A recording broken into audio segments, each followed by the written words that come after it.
When we built. Working with mute. Here we are. All right. Good morning, everyone. I'm filling in. Andrews was not available for today's meeting, but we do have a quorum. So I'm going to call the meeting to order, and first item on the agenda is the minutes of the board meeting of June 24th. May I have a motion? Second, all in favor? Aye. The meeting minutes of June 24th are approved. I'm gonna turn it over to Ashley for the report of the executive staff. Sure. So a couple of things we're starting with this morning are some important dates to keep in mind for the board and the staff. So the first one coming up is that the governor's $400 million Championing Albany's Potential initiative does have the first public meeting kickoff coming up August 6th. So that I think is next Wednesday. There is a RSVP encouraged. We do have the link on the page here. I think we also have it in your packet of materials for you to review and sign up. But it's at 4:30 to 7:30 next week at the Albany Capitol Center. So that'll be good to see that start to move ahead. I know they've been doing a lot of work collecting data and analyzing that, and then there's been some stakeholder engagement throughout the month of July. So then as far as the next update, there is a global New York export tour put on by Empire State Development.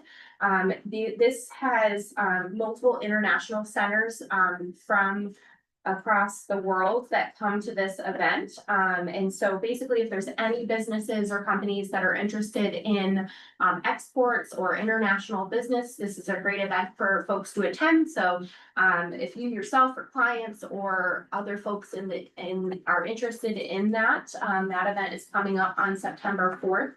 I think they have light registration right now, so we're going to try to do some marketing to help boost registration on that and get people out, as well as staff will be in attendance and potentially have a table at the event. And then corporation specific events, we wanted to get a bit ahead of this year and get our annual meeting back in early fall, or at least well within fall, instead of December, as it has been December or late November the past few years. So we have the date on here. We want you to hold that on your calendars. We'd anticipate the time frame being the similar time frame this past year, is around 5 to 8 p.m. We will be working to select a venue and work through that process as far as whether we do a panel or have a keynote and do the programming for the event. But please hold October 28th. And I think staff is moving ahead to get the annual report done in advance of this event. So that means we had to sort of move things back up on the calendar earlier. So our next few months are going to be busy for a lot of reasons, not the least of which is our annual reporting. And then I did have one other event. Unfortunately, I apologize, I don't have a slide for it, but the Downtown Bids annual meeting is next week on August 7th. I failed to add that to the mix, so I apologize for that. On August 7th, we have the Bids, Downtown Albany Bids annual meeting. And we are sponsoring that event, and we're providing parking, on-site parking for participants. I believe it's down at the hotel down near Liberty Park. I forget the rebranding on that, Andy. Do you remember what? Country Inn and Suites, I think is what it is. So down in Liberty Park, and as far as a keynote speaker, I do think they have the MIG consultant team for the CAC initiative that are going to be speakers at that event. So it should be a great event. Encourage attendance there. See, lots of heads on the slide. We did our headshot refresh Very recently, we mentioned we were gonna do that. We had a number of us that have been here for a long, long time, and had some very old photos. So we're working to update some of our materials on the website, kind of working through it page by page to refresh things. So headshots was one of the first things on the list. And you see on the left, there's a graphic. We worked with one of the designers we commonly work with, Erin Ryan. And she was able to design, that's the front and back of a beautiful postcard that we're gonna be mailing out.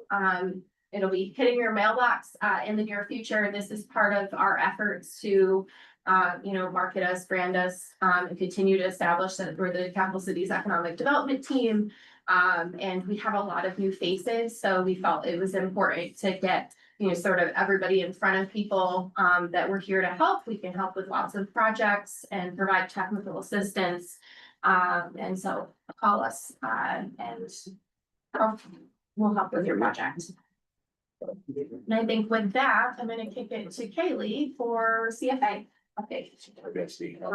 Just the CFA process is coming to a close. Last month's board meeting, I kind of gave an overview of how Capitalize Albany participates in this initiative. And we serve as the local coordinator for both resolutions for programs that require it, as well as letters of support from both the mayor as well as ourselves. We did receive a good number of projects from external community members or organizations, as well as the different city departments. And we facilitated 8 resolutions through the Common Council. So those were last week.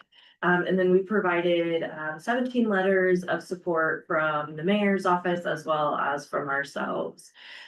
We look forward to seeing these different awards announced here come December. Any questions?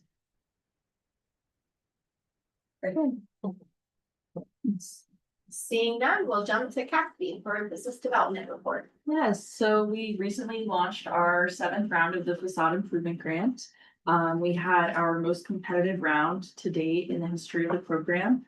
So we awarded over 100,000, 108,000 to 15 different businesses. We actually had 26 applications, so it was, there were some tough choices to be made, but we have some really incredible projects underway. We can see some of them on the screen here.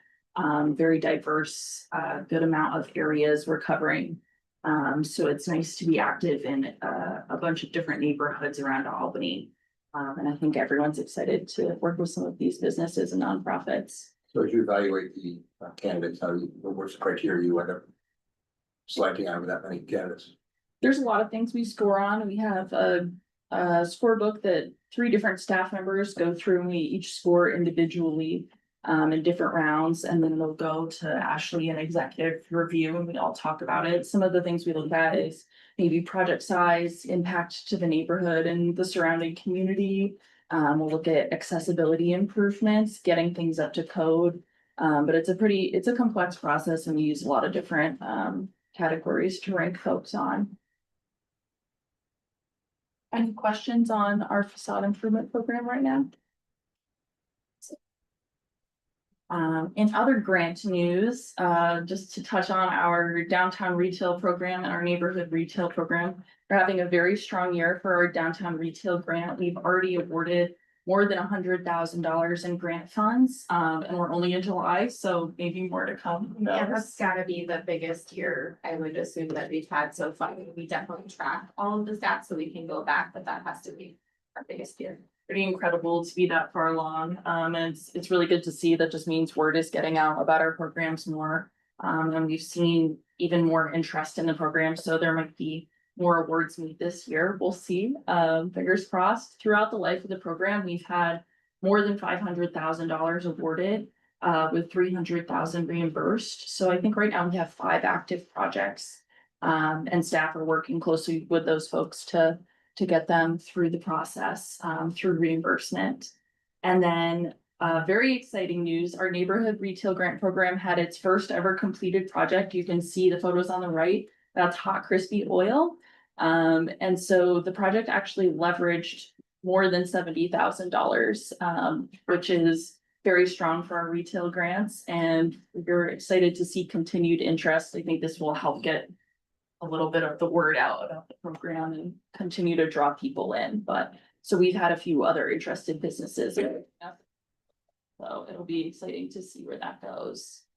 It may have been the fastest reimbursement. It may have been the fastest reimbursement on a retail grant ever, so kudos to the Hot Crispy Oil team on that. He was very prepared. Is there a common voice or a forum, for the downtown retailers that lets us know or the public know how they're actually doing these days? I mean, getting all the negative news. If they're doing well downtown, it'd be nice to be able to say that, but you want to say it with accuracy, not just trying to send fluff out there. It would either bid or us or any others or council or some place where they're actually data collecting and saying, hey, actually, we're doing well, sales are up, sales are flat, sales or whatever, that you can hang a hat on, or it'll just anecdotal. I think the downtown bid has a lot of that. I would say it's probably more anecdotal based on how closely they connect with the business owners and the conversations that they have with the stakeholders.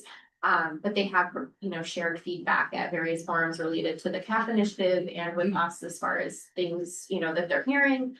I think some of the common messaging I think that they hear is that, with sort of the hybrid remote workforce, primarily with the state in particular, that has presented challenges for many of the downtown like food retailers, things like that, that rely on the lunch crowd. Because I think it's mainly, it seems like from what people are hearing is that the unpredictability of like what days are gonna be busy and what days are not. And so being able to staff for that and have your hours accordingly, like you wanna have standard hours, you wanna be reliable and predictable for people to come to your business, but it's really hard to project sort of what day is going to be booming and you need a lot of inventory and staffing and then other days that are not.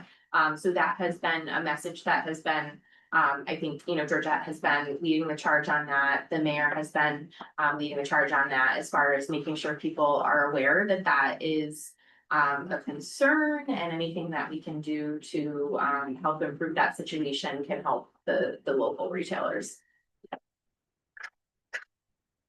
But they are also as part of, their ongoing work, they're tracking, I think they did a count of vacancies throughout the downtown bid. So they've been collecting some of those numbers too, as far as like beyond the anecdotal, as far as like vacancies and new businesses and trying to be able to have that helpful information for the consultants too. So a combination of both. If we were contemplating a conference or symposium, and would you contact the City of Albany Tourism Bureau or like, to have dedicated evening events? Usually when you have the conference and you've got to entertain people, especially if they're from Europe and around the world, you want to really wow them. Who would be the point of contact for that? For the global New York event? No, more for coordinating to set up venues that are really cool and show the City of Albany in its best light. Probably Discover Albany would be, Discover Albany. my first stop for that, or helping to. Because I mean, now with particularly with the NSTC announcement, the EV accelerator and stuff, we're gonna be having these opportunities a lot. And so maybe we should really focus in on how do we coordinate that, maybe, but not so much us doing it, but at least facilitating it within our city's infrastructure. Yeah, I mean, we can certainly Yeah. lend a hand in coordinating those things. We obviously, are familiar with venues throughout the Yeah. city and. Yeah. Because we've got some really cool ones, just you kind of have to set them up because they're not always open or ready to handle a large group. That's a great question. That's exists beyond the show, Yeah, right? Yeah. So there's that. Okay, Yeah. here's 3 different tours. Who do you have coming in? right, They hand that to whoever it Yeah. is, whether it's you or someone else, bring the people in. yeah, That's a great question. Certainly not, I think our scope.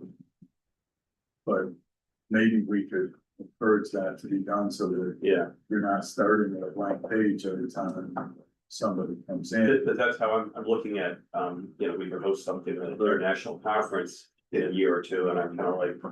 Well, what exactly is the path to do that? And ideally, The like, convention centers, they would have to, I mean, if they're marketing themselves, they've got to do that as well. yeah, I mean, I don't know. I don't know. Yeah. Cause how do they market, Yeah. you know, how do they market Yeah, coming to Albany other than just the Right. convention center? They gotta be putting out a whole. because a lot of That's a great question. I wouldn't know who it is either. but and also it should for be numbered. conferences, you want to offer 2 or 3 options every night. So, you know, so that they see an array of things to select, because you've got 250 people, now y'all can't go to the same one, so you really got to spread them out. Yeah, so definitely, like I said, Discover Albany, they set up fam tours for groups quite frequently as far as like things that they can tour people around. That's a Yeah. little bit maybe different than sort of the venue visits that you might be talking about that, but they would be a great first stop. And as you mentioned, the Albany Capitol Center, I know Monica is really engaged and interested in, you know, promoting downtown Albany and having you know, engaging events and things for visitors, and Shannon's really great over there as well.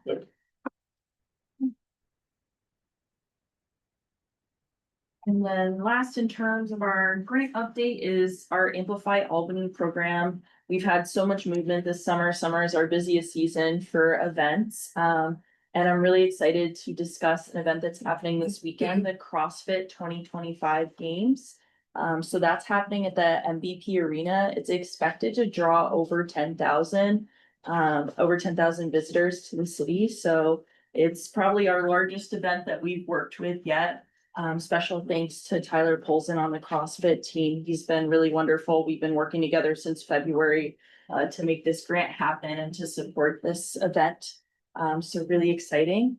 We also this past weekend had the Eco Conscious Art Party. And then 2 weekends ago, Summer Art Fest. I don't know if anyone was in attendance, but it drew around 900 visitors, still waiting for the final head count on that, but a really good turnout for ACG. And then the Downtown Bid is also doing a series of live score movie nights over at Clinton Market Collective. So great activation at that site. And then we also recently had Ruby Hughes Day, which also saw a very strong turnout of around 400 people. So we've been seeing a lot of movement with this program, and we have more coming for the summer. So definitely keep an eye out for those events. And if you don't have weekend plans, maybe consider the CrossFit Games. And then our big building improvement grant program recently closed out. We have a few folks with extensions, but for the most part, everyone has gone through project completion, and we're working with grantees to complete the reimbursement process. So up here you can see Bombshell. They finished their location. It looks gorgeous inside. Here we have the Hollow. They did some work through the grant as well. And then down here we have Bond Me 47. So a nice array of different businesses, and they've been a pleasure to work with. So I'm embarrassed to ask this question on camera, but did you say goat conscious? no, eco-conscious art party. No, that sounds like a good event though. There is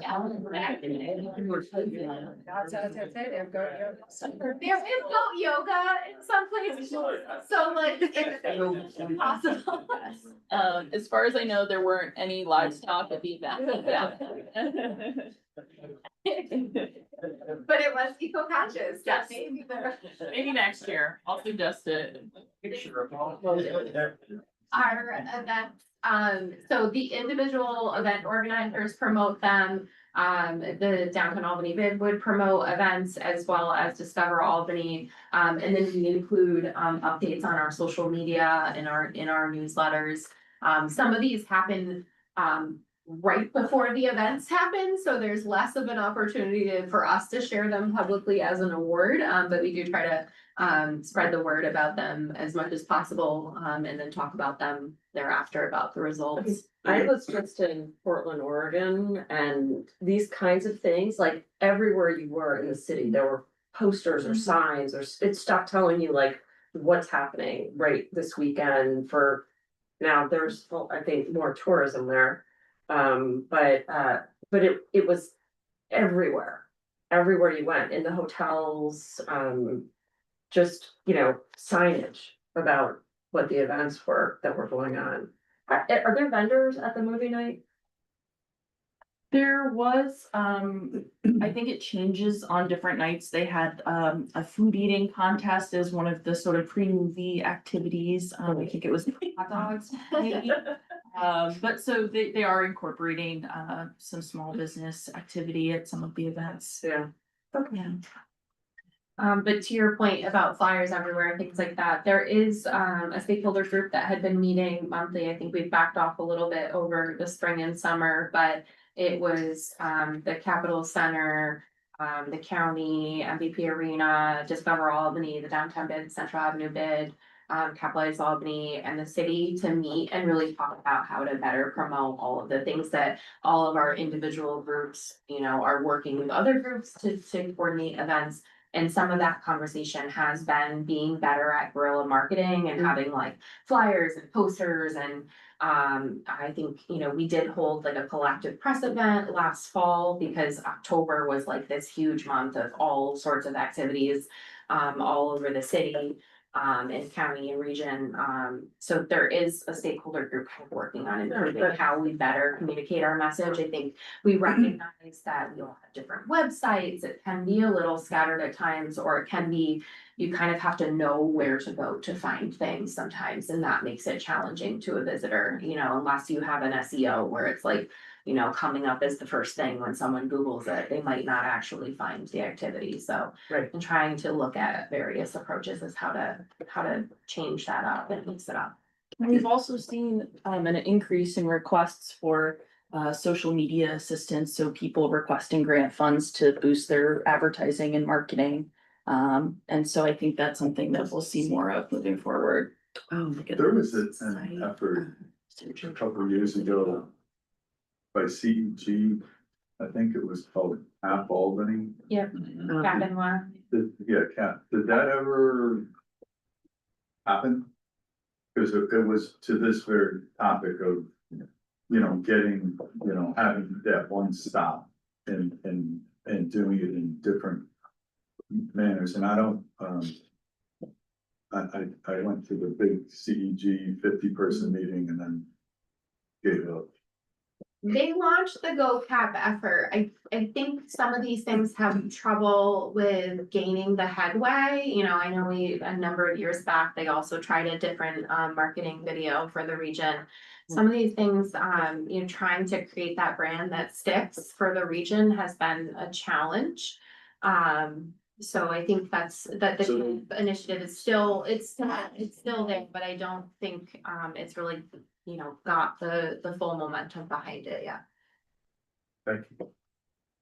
And that would just be advertising, like presenting information. It wouldn't be an interactive platform, the GoCap. They have social media accounts and that kind of thing, so interactive from that perspective, but. Okay. Do you know if there's out of state marketing? Or even marketing in other areas within the state? I mean.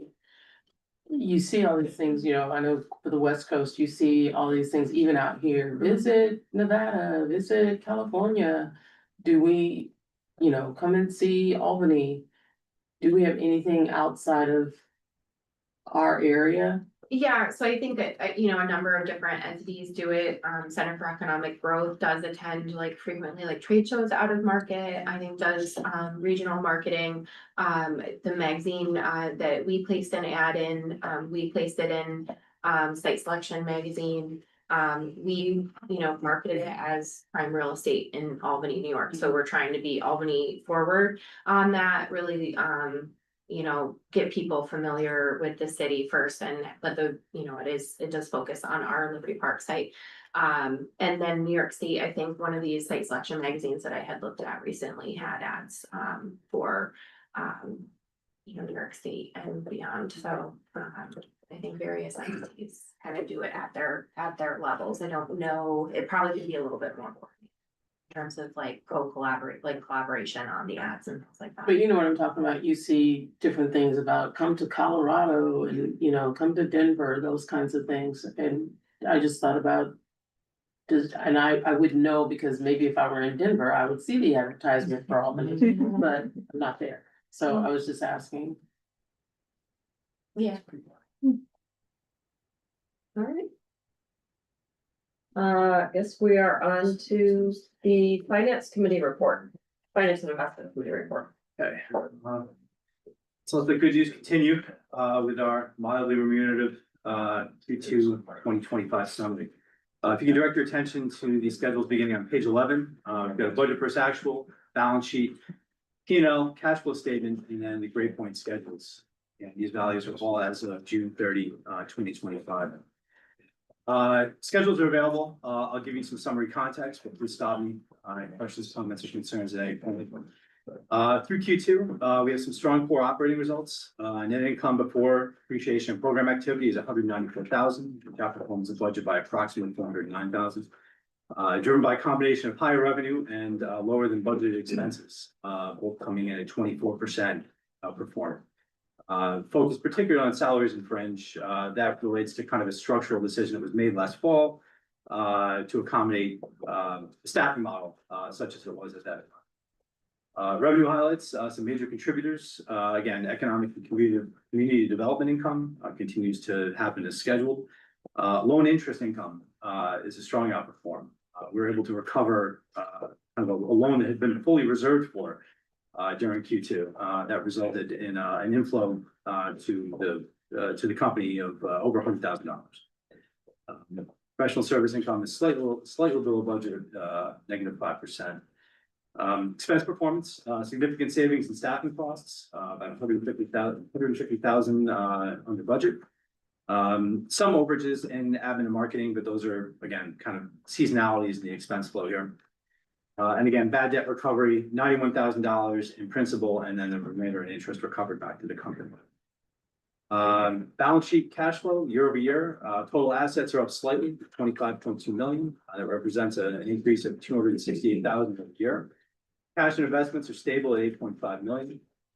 Year-to-date perspective, the reserve portfolio returned 3.5% on a net basis.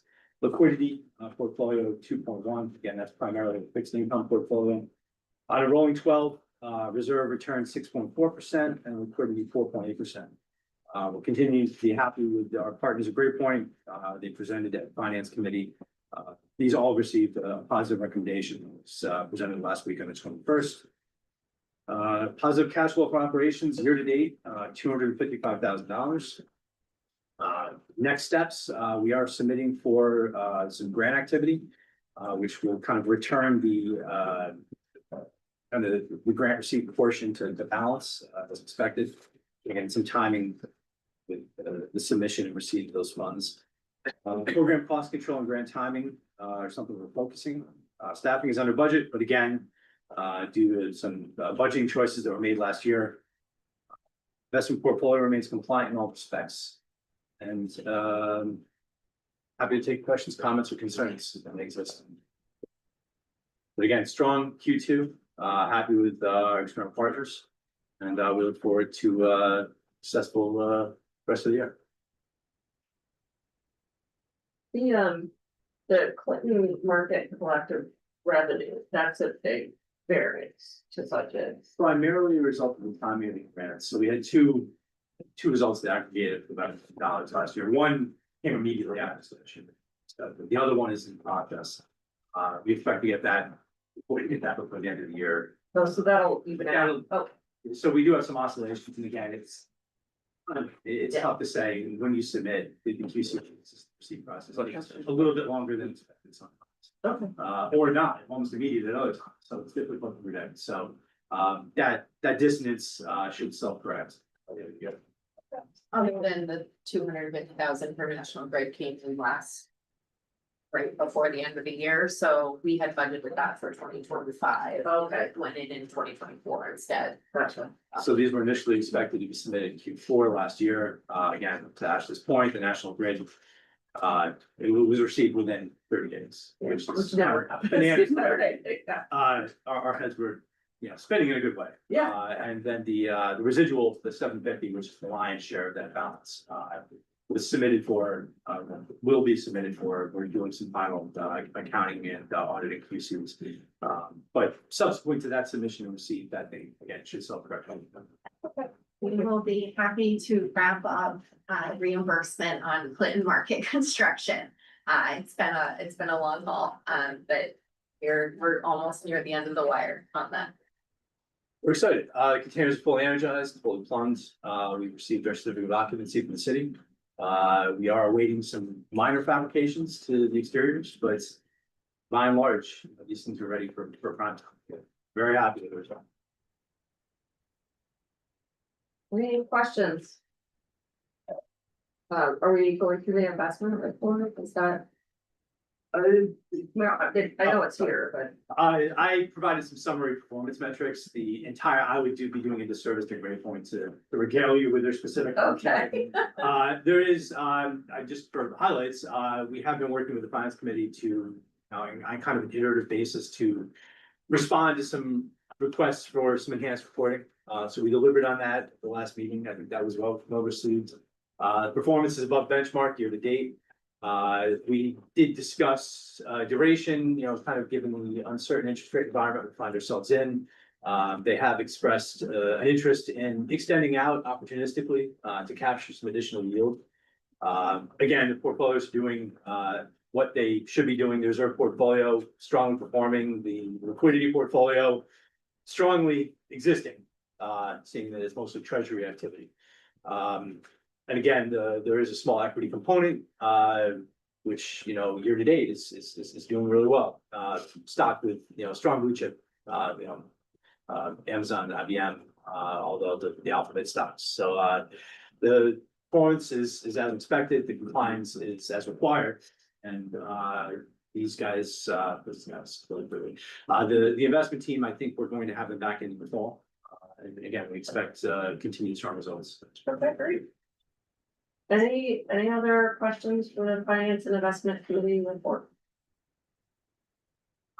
Seems to go much smoother than Andrews isn't on our committee. My mind. Well, If he doesn't watch, then somebody tell him I said that. We value everyone's contributions. All right, Liberty Park update. So for Liberty Park, staff will recommend that we go into executive session and we'll, for the purposes of potential disposition of real property, the publicity of which would substantially affect the value. The potential retention, appointment or dismissal of an individual or corporation, and to seek the advice of counsel. I'll take a motion. I'll move. Second. All in favor of going into executive session? All right. All right.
You have anything else said before?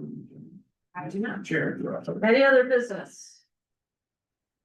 Hearing none, I move we adjourn. Sorry. See you. Thank you. Bye. Thank you.